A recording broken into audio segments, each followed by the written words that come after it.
আপনাদের অনেক অনেক শুভেচ্ছা ও ভালোবাসা জানিয়ে শুরু করছি অনুষ্ঠান খেলার জগৎ।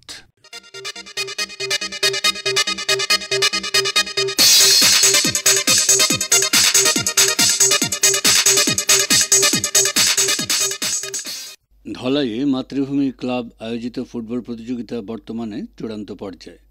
প্রথম রাউন্ডের খেলা শেষ হয়ে বর্তমানে চলছে ফাইনাল রাউন্ডের খেলা। বিভিন্ন দলের হয়ে খেলতে আসা নাইজেরিয়ান, ঘানা, কলকাতার ফুটবলারদের অংশগ্রহণে প্রতিযোগিতা রীতিমতো জমজমাট হয়ে উঠেছে। প্রথম সারি দলগুলি সেমিফাইনালে জায়গা করতে বদ্ধপরিকর। খুব শিগগিরই প্রতিযোগিতার ফাইনাল ম্যাচে তারিখ ঘোষণা করা হবে।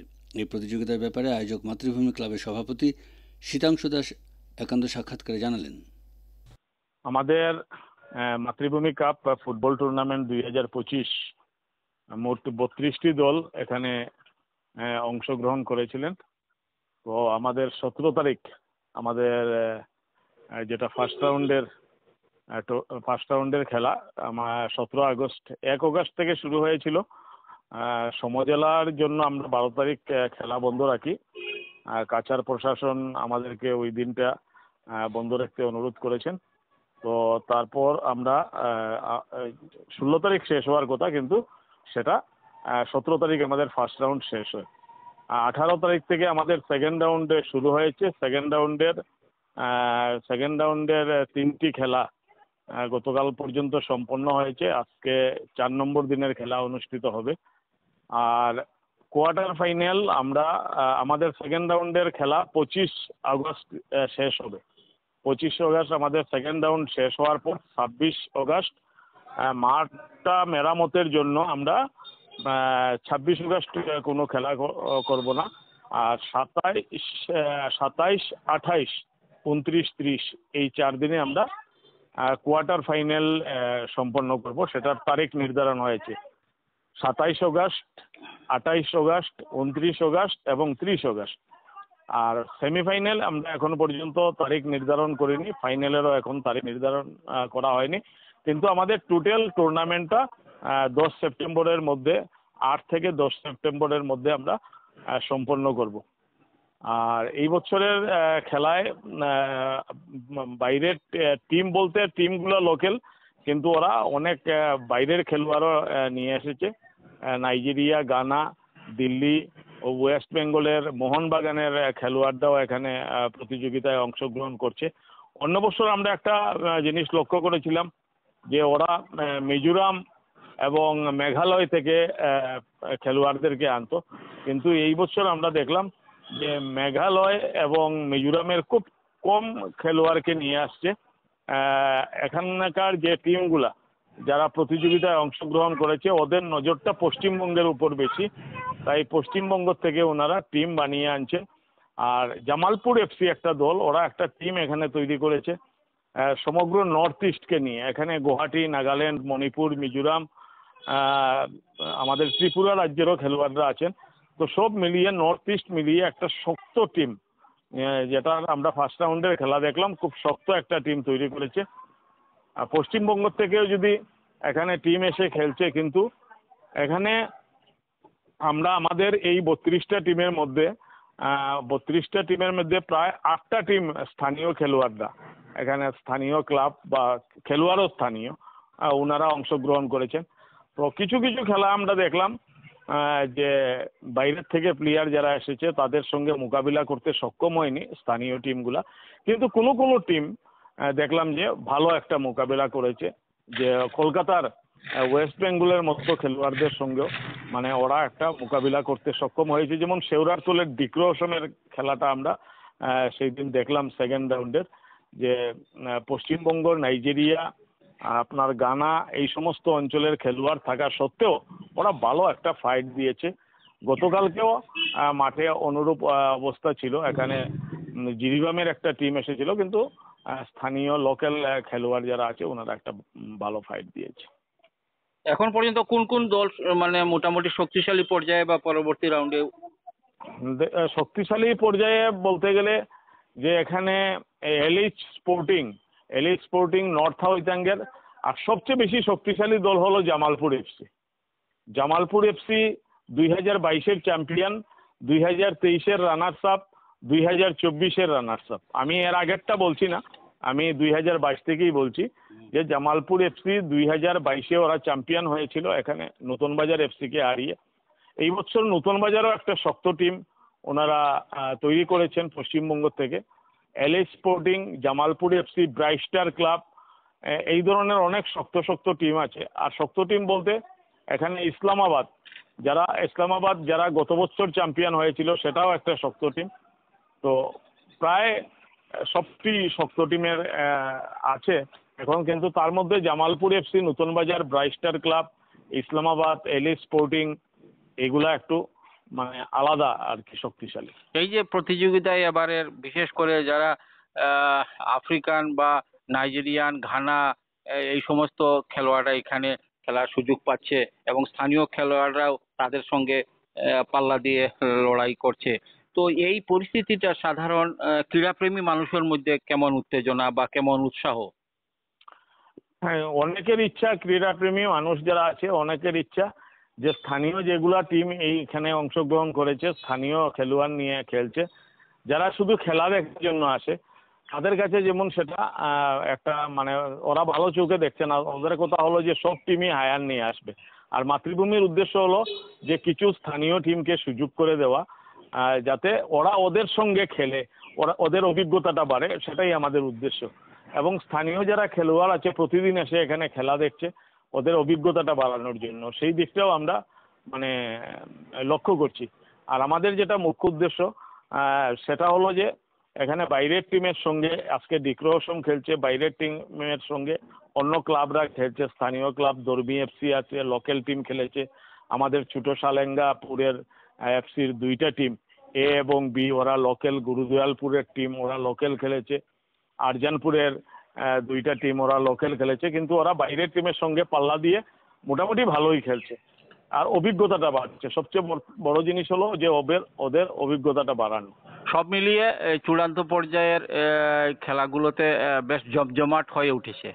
জমজমাট এখন পর্যন্ত আমরা ফার্স্ট রাউন্ড থেকে আমাদের শুরুর দিন থেকেই যে জমজমাট ছিল সেটার মাত্রা আরো বেড়েছে। প্রতিদিন দর্শকের সংখ্যা এখানে প্রচুর দর্শক সমাগম হয়, বসার বা দাঁড়ানোর মতো জায়গা আমরা দিতে পারি না। আর 25 তারিখের একটা খেলা আছে, সেখানে কি পরিমাণ দর্শক হবে সেটা মানে প্রচুর পরিমাণে দর্শক হবে। নতুন বাজার এফসি এবং জামালপুর এফসির মধ্যে একটা প্রতিযোগিতা হবে, যেটা একটু আগে আমি বললাম যে নর্থ ইস্ট নিয়ে জামালপুর এফসি একটা টিম তৈরি করেছে এবং নতুন বাজার অঞ্জলি এফসি টোটাল টিমটাই ওদের 16 জন প্লেয়ার ওরা পশ্চিমবঙ্গ থেকে ওরা নিয়ে সেদিন ফার্স্ট রাউন্ডের খেলাটা খেলেছে।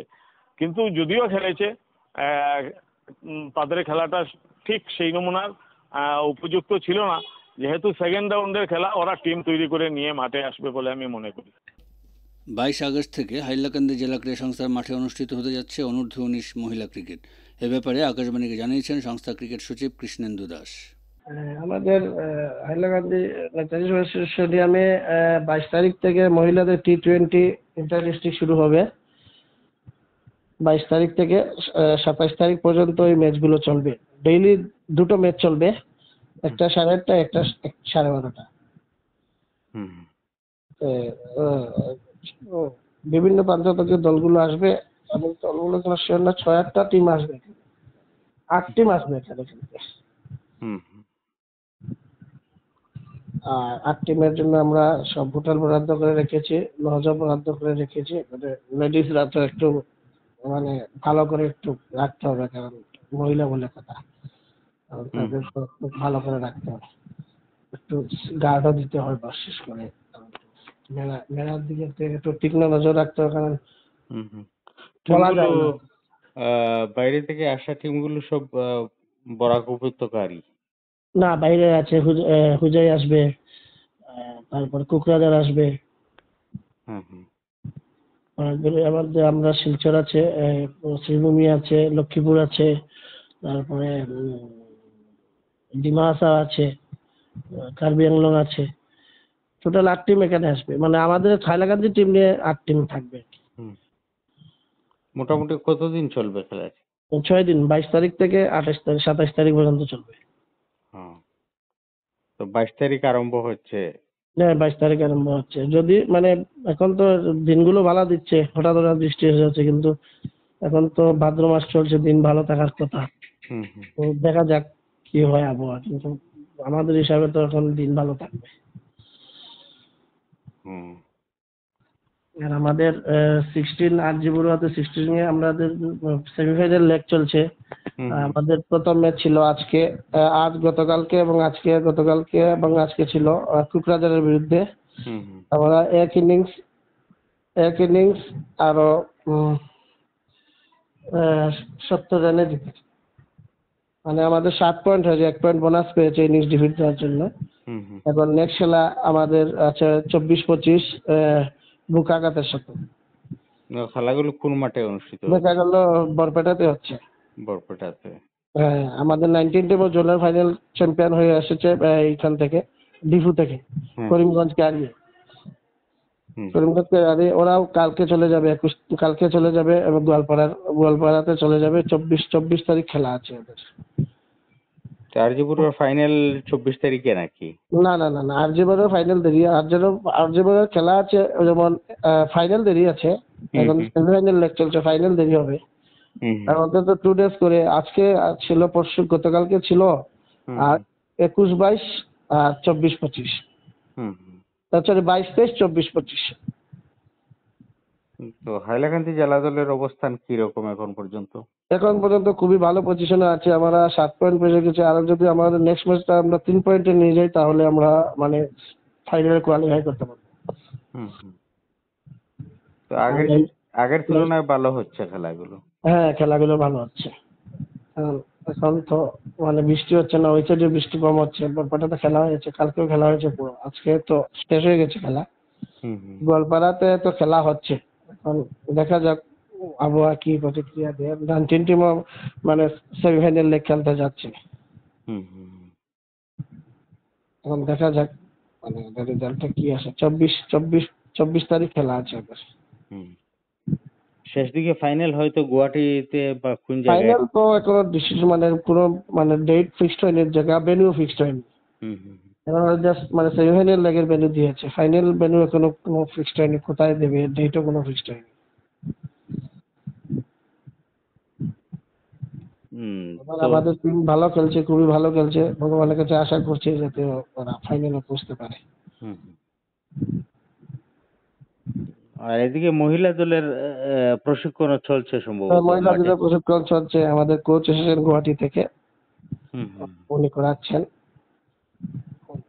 কালকে টিম ডিক্লেয়ার দিয়ে দেবো আমরা। পরশুদিন ম্যাচ আছে, কালকে আমরা টিম ডিক্লেয়ার দিয়ে দেবো। হুম হুম হুম। পরশুদিন শুরু হওয়ার সঙ্গে ডিএসআর কর্মকর্তারা সবাই উপস্থিত থাকবেন সম্ভবত। হ্যাঁ হ্যাঁ, সবাই উপস্থিত থাকবেন মোটামুটি। যারা যারা থাকেন সব সময় ওরাই থাকবেন উপস্থিত। হুম হুম হুম আমাদের প্রেসিডেন্ট তো নেই, উনি কলকাতায় আছেন। হুম সেক্রেটারি সবাই আসছেন এখন। তো আমরা প্রেসিডেন্ট, ভাইস প্রেসিডেন্ট ছাড়া ভাইস প্রেসিডেন্ট গুলো তো সবই সবসময় ফিল্ডে থাকেন। হুম। সবাই আসবেন, খেলা একটু তো তো মানে খেলাগুলিতে দর্শক নিশ্চয়ই দর্শক, থাকবেন। মহিলাদের খেলা হবে, দর্শক আসবে, কারণ মহিলাদের খেলা আমাদের এখানে ফার্স্ট টাইম হচ্ছে। হুম হুম। এটা এটা দর্শক তো একটু হবে। মহিলা ক্রিকেট সম্ভবত এবার প্রথমই অনুষ্ঠিত হচ্ছে। আন্ডার 19 প্রথম অনুষ্ঠিত হচ্ছে আমাদের এখানে। হুম। আশা করা যাচ্ছে বেশ জমে উঠবে। হ্যাঁ, জমে উঠবে, খেলা জমবে, কারণ খেলা সবগুলো হবে, কারণ আবহাওয়া একটু ভালো আছে এখন। হুম খেলাগুলো সব হবে, আর 2020 ম্যাচ আছে, তো এই জন্য মানে হুম। খেলাগুলো জমবে। এছাড়া ক্যালেন্ডারে আর কি রয়েছে না, ক্রিকেটে? এছাড়া এখন আর ক্যালেন্ডারে কিছু নেই। এখন তো এটা 1916 আছে, আর তো এরপরে আমাদের ফুটবল মৌসুম শুরু হয়ে যাবে। হুম হুম মানে সেপ্টেম্বরের ফার্স্ট উইক থেকে আমাদের মানে 10 তারিখের থেকে মনে হয় খুব সম্ভবত ফুটবল মৌসুম শুরু হয়ে যাবে আমাদের। 10 সেপ্টেম্বর থেকে। আর 10 সেপ্টেম্বর খুব সম্ভবত। হুম হুম মানে ওই ডেট থেকে মানে ফিক্সড ডেট নেই, মানে মোটামুটি 10-12 তারিখ শুরু হয়ে যাবে। হ্যাঁ, হ্যাঁ। এখন তো আর কোনো শিডিউল নেই আমাদের এখানে। শ্রীভূমি জেলা ক্রীড়া সংস্থা এবছর অন্যান্য খেলাধুলার সাথে ফুটবল খেলার উপর বিশেষভাবে গুরুত্ব দিয়েছে। মন্তব্য করলেন শ্রীভূমি জেলা ক্রীড়া সংস্থার সভাপতি অমলেশ চৌধুরী। আজ এ নিয়ে শিলচর বেতার কেন্দ্রকে দেওয়া এক একান্ত সাক্ষাৎকারে তিনি বললেন, এবছর শ্রীভূমি জেলা ক্রীড়া সংস্থা ফুটবলের উপরে বিশেষ জোর দিয়েছে, কারণ এবছর থেকে আমরা অলরেডি 13 এজ গ্রুপের খেলা, যে খেলায় আমরা 10টা টিম যোগদান করেছিল, এবং আন্ডার 15 এজ গ্রুপের খেলায় 12টি দল যোগদান করেছিল। এই খেলাগুলি আমরা ইতিমধ্যে সমাপ্ত করেছি। এখন চলছে Ashutosh Das Purkayastha B division football খেলা, এবং এরপরই শুরু হবে ক্লাব পর্যায়ের নকআউট প্রতিযোগিতা। নকআউট প্রতিযোগিতায়ও প্রায় 10টি দল যোগদান করে ফেলেছে। আশা করছি আজকে লাগা 12টা দল হলে ভালো হয়, 12টা দলই আশা করছি যোগদান করবে। কিন্তু সব থেকে এরপরেই হবে এ ডিভিশন। এরপরে এই বছর শ্রীভূমি জেলা ক্রীড়া সংস্থা নতুন সংযোজন হচ্ছে সুপার ডিভিশন, যেটা আমাদের এই জেলায় কখনো হয়নি। এবছর থেকে আমাদের স্বনামধন্য খেলোয়াড় গোপাল দাসের স্মৃতিরক্ষার্থে আমরা সুপার ডিভিশন খেলাটি শুরু করছি, এবং এটি খুব সম্ভব আগস্ট সেপ্টেম্বরে এ ডিভিশন এবং সুপার ডিভিশন দুটি খেলাই হয়ে যাবে। এরপরেই একটা জিনিস, এরপরে এই বছর প্রায় 27-28 বছর পর করিমগঞ্জের সেই বাৎসরিক উৎসব যেটা হতো ফুটবল খেলার, সেই ফুটবল খেলা আর্কেজইন আগামী 2 নভেম্বর থেকে করিমগঞ্জে শুরু হতে যাচ্ছে। আমরা খুবই চেষ্টা করছি যাতে ভালো ভালো দল নিয়ে আসতে পারি। আমাদের ইতিমধ্যেই ক্যালকাটার 2টা টিম,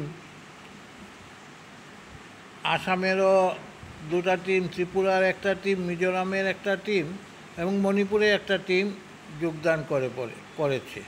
আমরা চেষ্টা করছি এখন কলকাতার ইস্টবেঙ্গলের যে বি টিম, প্রত্যেকটা দলের এখন 2টা টিম থাকে, এ টিম বি টিম দলটাকে এখানে আনার জন্য, এবং লাজংয়ের বি টিমটাকে এখানে আনার জন্য। কিন্তু আমরা বি টিমের চেষ্টা করছিলাম, কিন্তু এখন দেখা যাচ্ছে আমরা এ টিমও পেয়ে যাব, কারণ আইএসএল এবছর নেই কোর্টের রায় মতে। তাই যদি এ টিম পাই তবে তো ভালো কথা। এই খেলাগুলো এবছর করিমগঞ্জের ক্রীড়াপ্রেমী জনসাধারণ খুব উপভোগ করবেন, এই আশা রাখছি আমরা।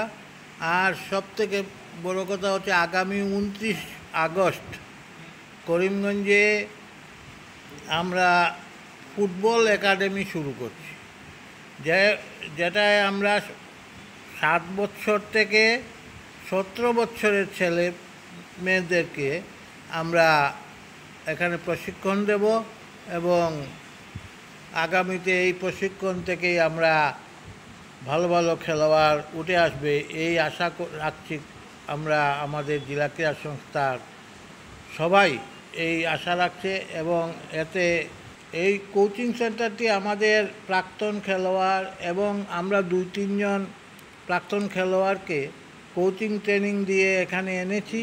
তারাই এই খেলাটি, এই কোচিং ক্যাম্প পরিচালনা করবে, একাডেমি পরিচালনা করবে। আর আগামীতে আমরা যে সুপার ডিভিশন খেলাটি শুরু করছি, সেই খেলায় এই বছর প্রথম শুরু হচ্ছে, তাই এই খেলায় আমরা 4টি দল নিয়েই, লাস্ট ইয়ারে এ ডিভিশনের 4টি দল নিয়ে এই বছর সুপার ডিভিশন হবে। এই খেলায় পুরস্কার তো থাকবেই, সঙ্গে প্রাইজ মানিও থাকবে, এবং আগামী বছর থেকে সুপার ডিভিশনে যে চ্যাম্পিয়ন 4টি দল আছে, এর থেকে একটি দল নিচে নেমে যাবে, এবং এ ডিভিশন থেকে একটি দল উপরে উঠে যাবে। এইভাবেই প্রত্যেকটা ডিভিশন থেকে একটা দল উপরে উঠবে, একটা দল নামবে। এইভাবে আমরা আমাদের তৈরি করেছি পরিকল্পনা, দেখা যাক কি হয়। এবং আমি আশা রাখছি যে আগামী বছর করিমগঞ্জের খেলার মান আরও বেড়ে যাবে। এবছর আমাদের করিমগঞ্জ থেকে বরদলৈ ট্রফিতে অংশগ্রহণ করেছে আমাদের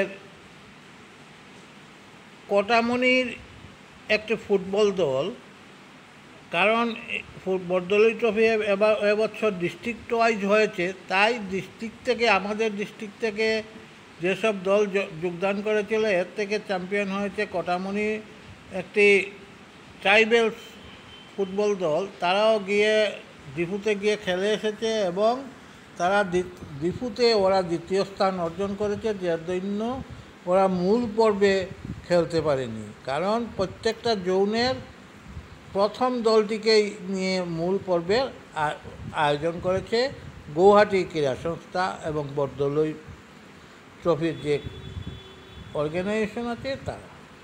আর এবছর সরকারও বরদলৈ ট্রফিতে বহুত সাহায্য করেছে। আমরা আর কেজন আয়োজন করব, আপনাদের সহযোগিতা এবং সাহায্য আমরা কামনা করি। এবং আপনাদের বয়সভিত্তিক কোনো ফুটবল প্রতিযোগিতার আয়োজন করার কোনো ইচ্ছে রয়েছে কি আগামীতে? আগামীতে তো গুয়াহাটির আসাম ফুটবলের নির্দেশ অনুসারে আমরা তো এবছর করেছি 13 আন্ডার 13 এবং আন্ডার 15 দুটা খেলাই আমাদের সমাপ্ত হয়ে গেছে। কিন্তু প্রত্যেক বছরই এই দুটা খেলা তো করতেই হবে, গুয়াহাটির যেহেতু নির্দেশ আসাম ফুটবলের, সেই খেলা তো আমাদের এখানে চলতেই থাকবে। তো সেখানে কি মহিলা ফুটবলের কোনো প্রস্তুতি রয়েছে? আমাদের মহিলা ফুটবল ক্লাব পর্যায়ে হয় এবং এখন আমরা কিছু মহিলাকে পেয়েছি যারা এসে ট্রায়ালে যোগদান করেছে এবং ওরা একটি সেটেলমেন্টের একটি ক্লাবের হয়ে খেলবে। এটা একজন ভদ্র মহিলা ওদেরকে খেলাধুলা শেখাচ্ছেন। আমরা আশা করব ওরা যাতে ডিএসের আন্ডারে আসে, এসে খেলাধুলা শিখে তাতে তবে ভালো হবে। তো এবং বেবি ফুটবল নিয়ে কোনো চিন্তাভাবনা রয়েছে? বেবি ফুটবল আমাদের এখানে এখনও চালু হয়নি, চালু হলে আমরাও চেষ্টা করব এটা চালিয়ে যেতে। আগে যে অতীতের যে ফুটবলের ঐতিহ্য ছিল আমাদের জেলায়, সেই জন্যই আমরা 29 তারিখ যে আমরা একাডেমি খুলছি, ফুটবল একাডেমি, সেই আশা রেখে খুলছি যাতে অতীতের সেই ঐতিহ্য যাতে আমাদের এই নূতন প্রজন্ম থেকে বেরিয়ে আসে এবং ভবিষ্যতে যাতে ওরা অল ইন্ডিয়ায় নাম করতে পারে, এই আশা রেখেই আমরা 29 তারিখ থেকে যে একাডেমি খুলছি সেটাকে আমরা বাস্তবায়িত করতে চাচ্ছি।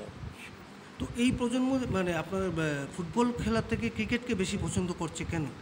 এটা এখনের যুগে, কারণ ফুটবল একাডেমিতে আমরা এখন পর্যন্ত প্রায় 26টা ছেলে পেয়েছি, কিন্তু ক্রিকেট একাডেমিতে আমাদের প্রায় 100-র উপরে স্টুডেন্ট আছে। কারণ এটা যুগের সবাই ক্রিকেট খেলতে চায়, ক্রিকেটে কাদা লাগে না গায়ে। আমাদের সময় আমরা খেলেছি ফুটবল, এখনও ফুটবলের জনপ্রিয়তা ক্রিকেট থেকে বহুগুণ, আমার মনে হয় বহুগুণ উপরে আছে এবং খেলাটা উত্তেজনাপূর্ণ খেলা। এটা 2 ঘন্টার খেলা, কিন্তু খেলায় যে আনন্দ উপভোগ করা যায় এটা আর কোনো খেলাতে হয় না। সবাই চায় যে ক্রিকেট খেলবে, আমরা চেষ্টা করছি ফুটবলকে এগিয়ে নিয়ে যাওয়ার। তো জেলাতে অভিভাবকদের কাছে আপনার কি আহ্বান থাকবে এই ক্ষেত্রে? এই একাডেমিতে এসে ছেলেমেয়েদিগকে এনে এই একাডেমিকে ভর্তি করান এবং আপনাদের ছেলেদের শরীরটা যাতে ভালো থাকে, শরীরের জন্য ফুটবল বহুগুণ উপরে। হ্যাঁ, শরীর চর্চার জন্য ফুটবল, কারণ ওটা বডি টাচ খেলা এবং এই খেলার জন্য আমরা সবাইকে অনুরোধ রাখছি ফুটবলে আসুন এবং ফুটবলে করিমগঞ্জে একটা ঐতিহ্য আছে। তো সেখানে স্কুল খেলা এবং কলেজের খেলা রয়েছে কি ফুটবলে? স্কুল লিগ তো বললাম আন্ডার 13 আন্ডার 15 হয়ে গেছে, আর কলেজে আমরা এখন পর্যন্ত টিম পাইনি। আমরা আমন্ত্রণপত্র পাঠিয়েছি, 3টা টিম যোগদান করেছে, 4টা টিম হলে আমরা খেলা চালিয়ে দেবো। আচ্ছা, তো নিম্ন পর্যায়ে যে স্কুলগুলো আছে, যেগুলো মানে এলপি বা এমই স্কুল, এদেরকে অংশগ্রহণে কি আনা যায় এই ফুটবল খেলাতে? এই নিম্ন পর্যায়ের স্কুলগুলোকে আমরা এখানে এখনও বেবি ফুটবল শুরু হয়নি। বেবি ফুটবল শুরু হলে এই নিম্ন পর্যায়ে মানে প্রাথমিক স্কুলগুলোকে আমরা ডেকে নেব, এর আগে ওদেরকে ডাকা যাবে না। তো আপনি আশা করছেন এই ধরনের? এটা হবেই। গুয়াহাটিতে আমরা লাস্ট কার্যকরী সমিতির সবাই এই বেবি ফুটবলটি চালানোর জন্য আমাদেরকে বলেছে, কিন্তু পরিকাঠামো সেইভাবে নেই। আমাদের পরিকাঠামো থাকলেই আমরা করে নেব। এবং আপনি আশা করছেন আগামীতে এই জেলাতে শুরু হবে বেবি ফুটবল হতেই হবে। বেবি ফুটবল না, ছোটোর থেকে যদি ওদেরকে ফুটবলে আকর্ষিত করা না যায় তো তবে ওরা বড় হয়ে কীভাবে ইয়েতে খেলবে।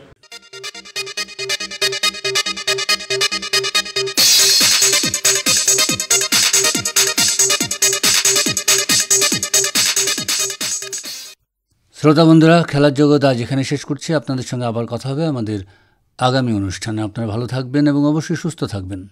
এবারে বিদায় নিচ্ছি, তবে তার আগে জানিয়ে দেব উপস্থাপনায় ছিলাম অনির্বাণ জ্যোতিগুপ্ত। সাক্ষাৎকার নিয়েছেন রতন দেব, জসীমউদ্দিন লস্কর ও নবেন্দু দাস। অনুষ্ঠানটি সম্পাদনা করলেন কৃষ্ণেন্দু ভট্টাচার্য এবং প্রযোজনায় হিতব্রত ভট্টাচার্য।